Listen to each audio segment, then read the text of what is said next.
आज मला स्वयंपाकाचं टेन्शन नाहीये असं नाही म्हणतायत, पण सकाळी सकाळी स्वयंपाक करायचं टेन्शन.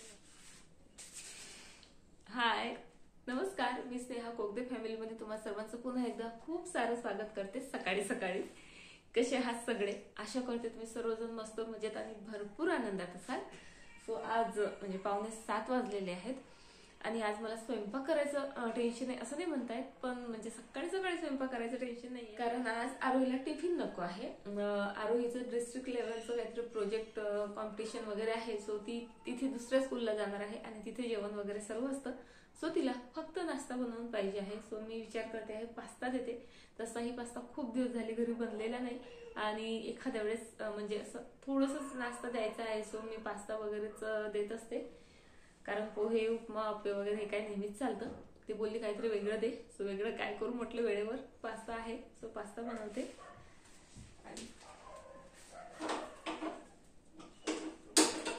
उठल्या उठल्या आरोही जे आहे प्रोजेक्ट एक्सप्लेन करायची प्रॅक्टिस इथे करते आहे आणि इतके हातपाय हलवते आणि इतकं म्हणजे ॲक्टिंग करते ना, असं वाटत आहे की कोणती ॲक्ट करत आहे का. सो इथे मी तिला समजावून सांगत होती की अगदी तुला एक्सप्लेन करताना इतके हातपाय नाही हलवायचे आहेत, अगदी नॉर्मल जे आहे तुला एक्सप्लेन करायचं आहे. पण तिचं ते तिच्याच जे आहे टोनमध्ये बोलत होती. सो बराच वेळ तिला ना समजावून सांगण्यातच गेला माझा, कारण ती म्हणजे ॲज अ ॲक्ट म्हणूनच जे आहे प्रेझेंट करत होती. सो बराच वेळ तिला सांगितलं, प्रॅक्टिस घेतली तिची आणि त्यानंतर जे आहे पास्ता बनवायला घेतला. आता मला ना माहीत आहे तिथे जेवण वगैरे सर्व आहे, तरी जे आहे माझं मन पास्ता द्यायला करत नव्हतं. सो म्हटलं चला पास्ता जरा अनहेल्दी आहे खरा, पण त्याला आपण एक हेल्दी व्हर्जन देऊ. Good morning everyone. Good morning everyone. अभी मजा आएगा ना भिड़ो. Good morning. Happy melodious Saturday. So we are over here to present our project of Atal, and the project name is agriculture farming. I am amazing Arohi Kogde and she is pretty Paridhi Patil. आणि ही सकाळची आरूची बडबड चालू होती आणि म्हटलं चला तुमच्यासोबतही share करावं, कारण मी खूप हसली, पोट धरून हसली.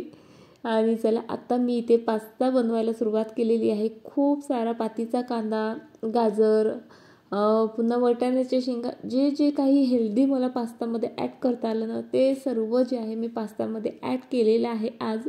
कारण पास्ता दिल्याची जी टोचणी अशी मनाला टुचत असते ना, की आपण आज पास्ताच दिला, ती या कलरफुल व्हेजिटेबलनं, हेल्दी व्हेजिटेबलनं जरा कमी होते.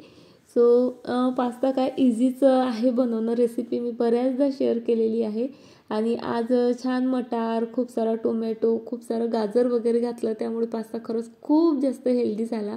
आणि टेस्टसाठी वरून पिझ्झा सिझनिंगही घातलं आणि बघा काय मस्त कलरफुल पास्ता दिसतो आहे. आता आरोहीला खुश केलं आवडीचं बनवून आणि त्यानंतर आरोहीच्या पप्पांच्या आवडीची डिश बनवली. त्यांना शेवची भाजी फार आवडते. सो आज मस्त अशी रसरशीत आणि काय म्हणता येईल टेस्टी तर्रीदार जी आहे शेवची भाजी आमची बनली होती. खूपच टेस्टी बनली होती.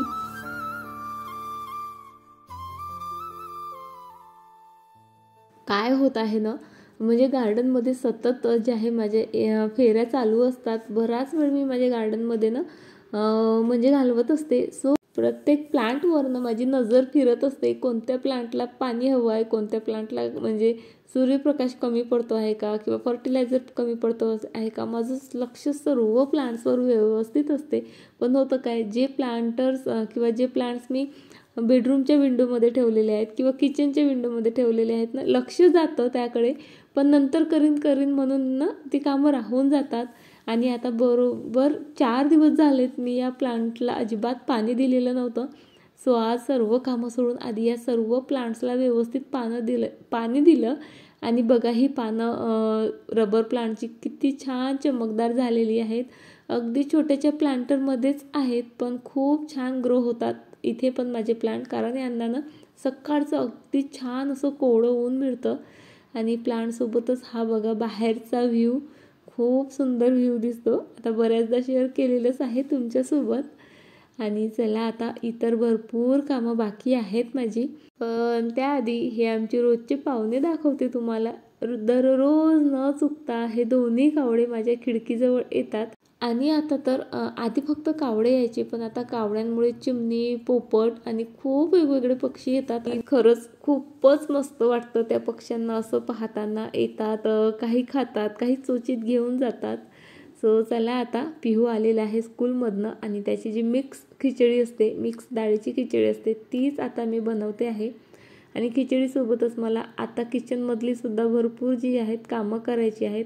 बघा, गुरुवारी जे आहेत ह्या समया मी लावल्या होत्या देवीजवळ आणि माझ्याच समयांचा हा प्रॉब्लेम आहे का काय मला माहीत नाही. खूप गळतात, खूपच गळतात आणि काजळी ही लगेच धरते आणि खूप काळ्या होतात त्या आणि क्लीन करायला म्हणजे जरा त्रासच होतो. सो मी काय करते, गंजात बघा मी पाणी घेतलं, त्यामध्ये निमसत आणि सोडा टाकला समप्रमाणात आणि त्यामध्ये ज्या काही समयांना किंवा दिव्यांना वगैरे जास्तच काळं झालेलं होतं ना, ते घासलं असतं हाताने, निघालंही असतं, पण भरपूर वेळ गेला असता आणि हातही दुखले असते ऑब्व्हियसली. सो त्यामुळे मी असं करते की गरम पाण्यात सोडा, निमसत वगैरे टाकते किंवा जे यूज झालेले निंबू असतात त्यांची टरफलंही टाकते, कधी व्हिनेगरही टाकते आणि पाण्यातनं 15 मिनटं छान त्याला उकळून घेते. उकळल्यानं ती काजळीनं अगदीच जी आहे नरम पडते, शिवाय भांडे आतून बाहेरून खूप छान क्लीन होतात. अगदी म्हणजे काडीचीही मेहनत नाही घ्यावी लागत. जास्तच जेव्हा माझे दिवे वगैरे काळे होतात ना, तेव्हा मी म्हणजे असंच त्यांना असं उकळून घेते 5 ते 10 मिनिट आणि ते लगेचच जे आहे स्वच्छ होऊन जातात आणि मग महिनोन-महिने त्यांना असं पुन्हा स्वच्छ करायची गरज पडत नाही. चला, आता या विंडोमध्ये सुद्धा भरपूर प्लांट्स लावलेले आहेत, किचनमध्ये सुद्धा भरपूर प्लांट्स लावलेले आहेत, त्यांना सुद्धा आता मी पाणी देऊन देते. अगदी छोटे छोटे प्लांटर्स आहेत, पण बघा काय मस्त ग्रो झालेले आहेत त्यामध्ये प्लांट. आता इंडोअर प्लांट ठेवायचे असले ना, त्याची जरा जास्तच म्हणजे एक्स्ट्रा काळजी घ्यावीच लागते, कारण त्यांना सूर्यप्रकाश फार कमी मिळत असतो, त्यामुळे अन्न तेवढं ते तयार करू शकत नाहीत. सो त्यासाठी जे पाणी आपण यूज करतो ना, ते म्हणजे डेली बेसिसवर चेंज झालंच पाहिजे, कारण त्यांना आता किचनमध्ये सूर्यप्रकाश नाही मिळत आहे म्हटल्यावर त्यांना अन्न तर लागेल ना, आणि त्यासाठी मग त्यांना आपण नेहमी पाणी चेंज केलं की त्यातनं जे काही पोषण द्रव्य असतात पाण्यात ते सर्व ते शोषून घेतात आणि त्यांची वाढ चांगली होते. किचनच्या विंडोमधले प्लांट्सही बघा काय मस्त ग्रो झालेले आहेत आणि इथनंच बेडरूमच्या विंडोमधले प्लांटही दिसतात, तेही फार मस्तच जे आहेत ग्रो झालेले आहेत. आणि चला, आता किचनमधले काही प्लांट्स आणखी आहेत जे वॉश करायचे बाकी होते, मी पाणी चेंज करते, सोबत पानंही छान स्वच्छ धुवून घेत असते, कारण त्यावर किचनमध्ये जरा एक्स्ट्राच जे आहे चिकटपणा असतो आणि तो पानांवर जाऊन बसतो, त्यामुळे ते रेस्पिरेशन व्यवस्थित करू शकत नाहीत. त्यासाठी वेळोवेळी किचनमध्ये जर प्लांट्स असतील ना, तर ते 1-2 दिवसाआड नक्कीच धुवत जा त्याचं पान, तरच जे आहे ते प्लांट व्यवस्थित जगेल आणि छान ग्रो होईल. तुम्हाला दिसतच आहे माझे किचनमधले मनी प्लांट सुद्धा किती मस्त ग्रो झालेले आहेत.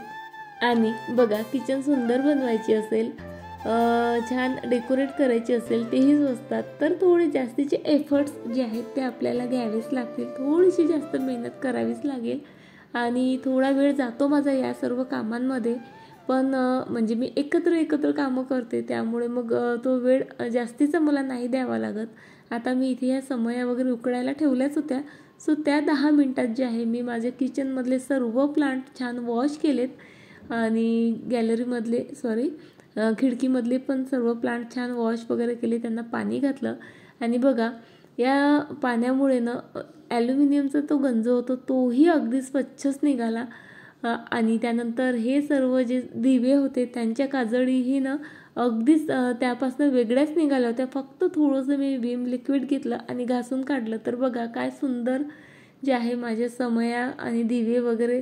थोडीही मेहनत मला यासाठी नाही घ्यावी लागली, जसं आपण नॉर्मल भांडे घासतो तसेच फक्त मी एकदा हे समया आणि दिवे वगैरे घासून काढलेत.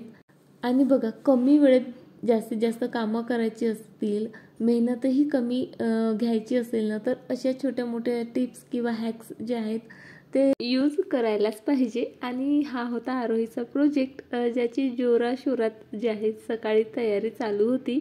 हा फार्मिंगबद्दलचा काहीतरी प्रोजेक्ट होता, जर ॲनिमल्स आत यायचा प्रयत्न करतील सो या लेझर लाईट आणि बरंचसं काही तिने आणलं होतं आणि ते वाजेल वगैरे असं छान होता प्रोजेक्ट. पण तिचा नंबर आला नाही म्हणून बरीच नाराज होती. सो भरपूर वेळ गेला माझा तिला मनवण्यात आणि समजावून सांगण्यात की प्रत्येकाला बक्षीस मिळत नसतं ते.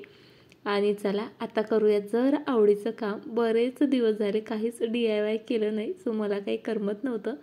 सो इथे बघा ही 2 लिटरची कोल्ड्रिंकची बॉटल आहे आणि जसं मी इथे आखून घेतलं ना पेनाने तसं मी ते कट करणार आहे.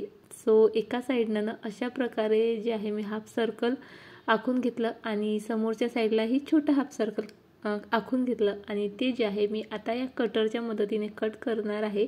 थोडंसं जे आहे हेक्टिक काम आहे हे. जर तुमचं कटर छान शार्प असेल ना इझिली होऊन जातं, पण कटर शार्प नसतील तर थोडे जास्त एफर्ट्स घ्यावे लागतात, जसे की मी इथे घेत आहे. बरेच एफर्ट्स मला घ्यावे लागले हे एवढंसं कट करायला, पण खूप मजा येते मला ही कामं करताना.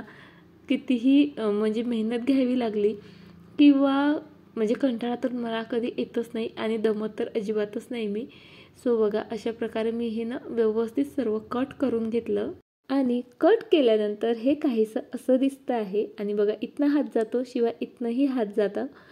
याचं मी काय करणार आहे पुढे ते तुमच्यासोबत शेअर करतेच. पण ते सर्व झाल्यानंतर एक छोटासा ब्रेक घेतला आणि इथे मी फ्रूट्स एन्जॉय करते आहे. सोबत आरोहीही आहे आणि तिला खरं तर मी हे फ्रूट्स खायला दिली होती पण तिने नाही खाल्ली. सो म्हटलं चला मीच संपवते. आणि ना मी तिला फार फोर्स करत नाही फ्रूट्स खायचा. मी ना मुलांसमोर खाते स्वतःहून, मग माझं पाहून त्यांचीही इच्छा होते आणि तेही मला जॉईन होतात आणि खातात मग फ्रूट्स. आणि पपया वगैरे आरोहीला तसे आवडते पण कधी कधी करते ती कंटाळा. फ्रूट्स एन्जॉय करून झाल्यानंतर पुन्हा लागली बघा मी कामाला. आणि आता इथे मी स्किन कलर तयार केलेला आहे. व्हाईट कलर घेतला, त्यामध्ये थोडासा येलो आणि थोडासा ना ऑरेंज जो आहे ॲड केला आणि अशा प्रकारचा जो आहे स्किन कलर जवळपास माझा बनून तयार झाला. आणि लगेचच वरच्या साईडला जे आहे मी व्हाईट कलर दिला आणि हे दोनच कलर व्हाईट आणि येलो हे दोनच कलर माझ्याकडे आहेत. ऑरेंज कलर माझ्याकडे नव्हता, सो त्यामध्ये मी थोडासा ॲक्रेलिक कलर ॲड केला आणि तो स्किन कलर तयार केला. रात्रभर हे सुकू दिलं आणि दुसऱ्या दिवशी सकाळीच बघा हे काम करायला बसली मी. कारण मला ना म्हणजे आजच व्हिडिओमध्ये हे सर्व शेअर करायचं होतं कारण मी खूप जास्त एक्सायटेड होती. बऱ्याच दिवसानंतर मी एवढं मस्त जे आहे DIY बनवलं होतं. सो इथे बघा याला मी डोळे काढलेत, छोटंसं नाक काढलं आणि ह्या ज्या मिश्या दिसत आहेत ना ह्या आरोहीने ड्रॉ केल्या. हे पाहून तुमच्या लक्षात आलंच असेल की मी बॉटलपासनं जो आहे हा शेप तयार केलेला आहे. खूप सुंदर दिसतो आहे. मला दाखवायचं असं होतं की तो स्माईल करतो आहे पण थोडीशी त्याची स्माईल आय थिंक वाकडी तिकडी झाली, पण असू द्यात तरी छान दिसत आहे. डोळ्यांमध्ये भरायला व्हाईट कलरचा मार्कर वगैरे नाही माझ्याकडे, सो ऑइल पेंटच भरला आणि सुकल्यानंतर चला माझं मस्त DIY बनवून तयार झालं. आणि यूज काय करणार आहे सो तेही सांगते. बघा पॉलिथिन्स असतात आपल्या घरात, नुसतं इकडे तिकडे पडतात किंवा आपण असं ना पॉलिथिनमध्येच खूप साऱ्या पॉलिथिन गोळा करतो तरी ते स्टोअर करण्याचा जो आहे प्रॉब्लेम येतोच. आता जर आपलं मॉड्युलर किचन असेल ना तर हे सर्व लपून राहतं, पण असं ओपन किचनमध्ये ना खूप गजबज दिसतं. सो त्यासाठी मी हे एक DIY बनवलेलं आहे आणि यूज कसं करायचं ते चला शेअर करते. बघा वरनं पॉलिथिन टाकल्या की आपण याच्या तोंडातून अशा प्रकारे जे आहे पॉलिथिन आपल्याला हव्या तशा घेऊ शकतो. आणि याचा शेपही जरा मस्तच मोठाच आहे, त्यामुळे त्यामध्ये भरपूर पॉलिथिन बसतात माझ्या. आणि चला आता म्हणजे मला पॉलिथिनची शोधाशोध करायची गरज तेवढी संपली माझी, शिवाय ते ऑर्गनाईज करून ठेवायचीही.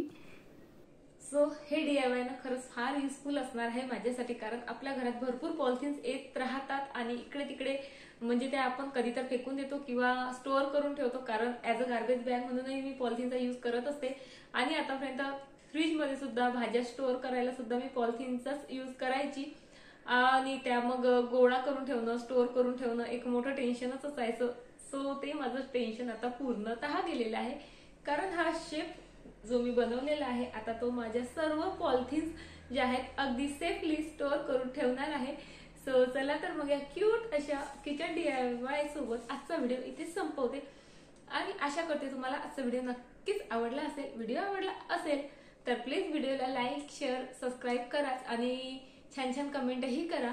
आणि आज लाईक स्पेशली माझ्या क्यूट अशा सेफसाठी करा. सो चला तर मग पुन्हा भेटू आपण अशाच एका छान व्हिडिओ सोबत. तोपर्यंत स्वतःची काळजी घ्या. बाय.